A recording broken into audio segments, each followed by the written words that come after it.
तो आइए आज हम अपनी जाति आप चाहे किसी भी जाति के हों, मेरे इस मैसेज को सुनने के बाद आप अपनी जाति पर चर्चा कर सकते हैं, सोच सकते हैं अपनी जाति के बारे में। तो आइए हम इस पर चर्चा करते हैं, शुरू करते हैं।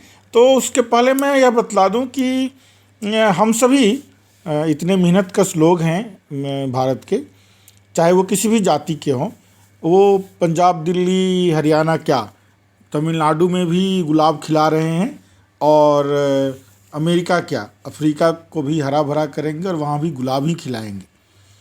समझना ज़रूरी है कि किसी भी जाति में और चीज़ों का, मान लीजिए शिक्षा का या और किसी चीज़ का स्तर चाहे जैसा भी हो, लेकिन हर जाति में व्यावसायिकता, पेशेवरता, अंग्रेजी में बोलें तो एंटरप्रेन्योरशिप, इंडस्ट्रियसनेस, प्रोफेशनलिज्म, इन चीज़ों की कमी नहीं है। बहादुरी या मेहनत की कमी नहीं है और होना भी नहीं चाहिए, क्योंकि यह सब मानवीय गुण है, मानवोचित गुण है। इसके बिना मानव मात्र की पहचान नहीं हो सकती है। यही हमें दूसरे पशुओं से भिन्न बनाता है। इसी की गुणवत्ता हमें दूसरे पशुओं से आगे बढ़ाता है। तो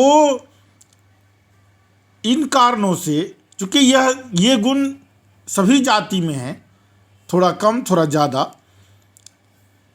तो गर्व करने के लिए बहुत कुछ है हर जाति में। लेकिन जब भारत की सबसे पुरानी पार्टी के सबसे बड़े नेता देश में जातीय जनगणना की बात करते हैं, पता नहीं वे अपने पूर्वजों की गलती का पश्चाताप कर रहे हैं या नई इबारत लिख रहे हैं, देश और समाज के लिए नया सुनहरा रास्ता बना रहे हैं, या अपने और अपनी पार्टी के लिए बर्बादी का आखिरी कदम बढ़ा रहे हैं। इन बातों पर आखिरी लाइन आने में तो सदियों नहीं तो कम से कम दशकों का समय ज़रूर लगेगा। इस बीच में आज हम अपना जीवन कैसे जिएं, यह चर्चा करना, यह जानना समझना ज़रूरी है।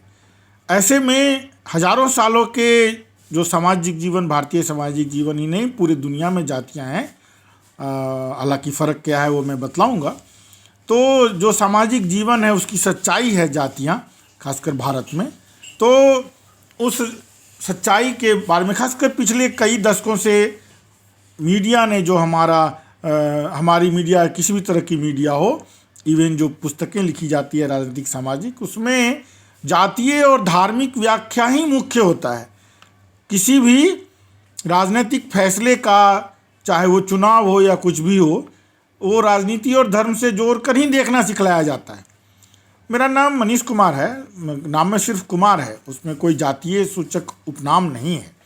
यह मेरे बाबूजी का फैसला था, जिसे माताजी ने भी स्वीकार किया था, क्योंकि वो दोनों नहीं चाहते थे कि मेरे ऊपर जातीय सूचक शब्दों का साया रहे।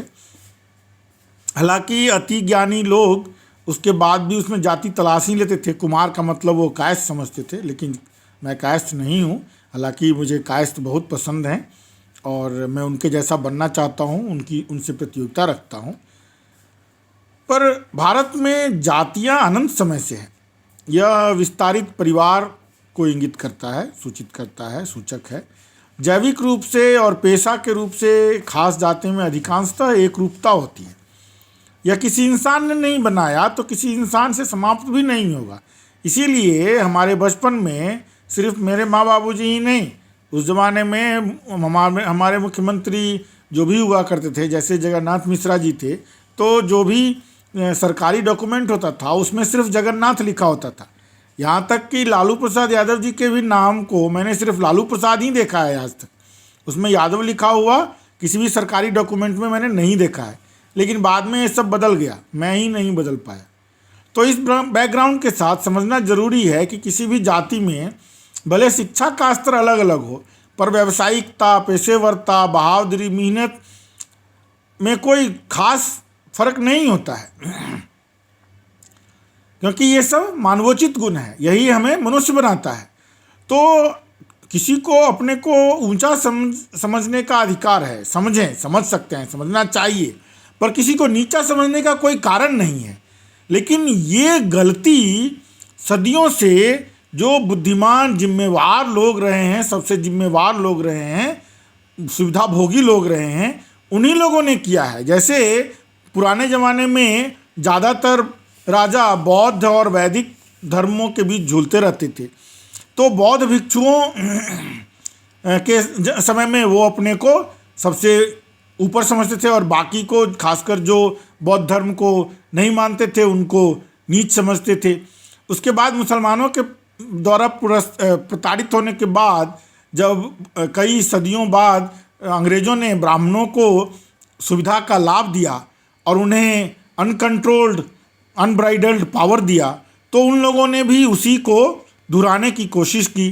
तो ये जो गलती है बार बार समाज में हो रहा बार समाज में हो रहा है, यह गलती दोबारा भी हो सकता है और हो रहा है। हर बार जब भी मुख्यमंत्री बदलता है, प्रधानमंत्री बदलता है, तो लोग उसमें अपनी जाति ढूंढने की कोशिश करते हैं और अपने को विशिष्ट समझने लगते हैं।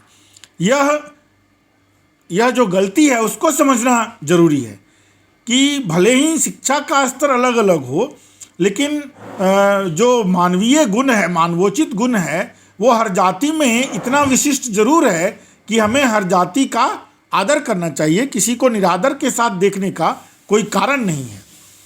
लेकिन अभी जो जातीय जनगणना की बात हो रही है, तो जनगणना के हिसाब से जिम्मेवारी हो या नहीं हो, हिस्सेदारी दिया जाएगा और इस तरह से जनसंख्या को बढ़ाने के लिए प्रोत्साहित किया जाएगा।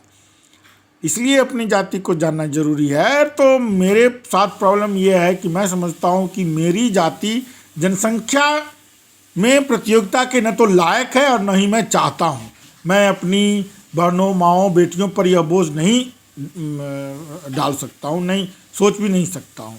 और हाँ, उसके पहले यह भी बात बता दूँ कि ब्राह्मण कुल हो सकता है, क्योंकि ब्राह्मण पेशा है, ब्राह्मण जाति नहीं हो सकती है। ब्राह्मण को जाति बनाने का काम अंग्रेजों ने सबसे पहली जनगणना के साथ ही शुरू किया था और ये एक बहुत बड़ा षड्यंत्र है, कॉन्स्पिरेसी है। इसको भी समझना जरूरी है। हाँ, तो हमारी जाति की यदि हम बात करें खासकर, तो शिक्षा, व्यावसायिकता, पेशेवरता, बहादुरी, सब में सबसे ज़्यादा प्रतियोगिता करने की कोशिश करती है, करने के लायक है, हम सभी करना चाहते हैं।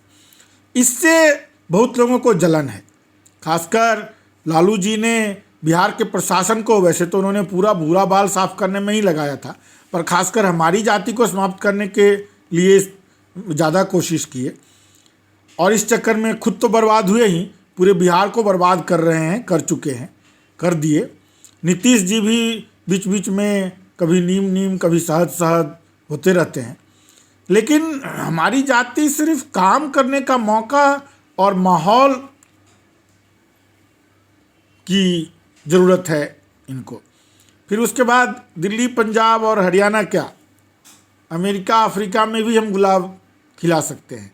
भारतीय जनता पार्टी सिर्फ इतना भी करती रहे तो भी हमारे कुएं में बहुत पानी है जो हम हर किसी को पिला सकते हैं, भले ही हमारे नाम में ठाकुर हो या नहीं हो।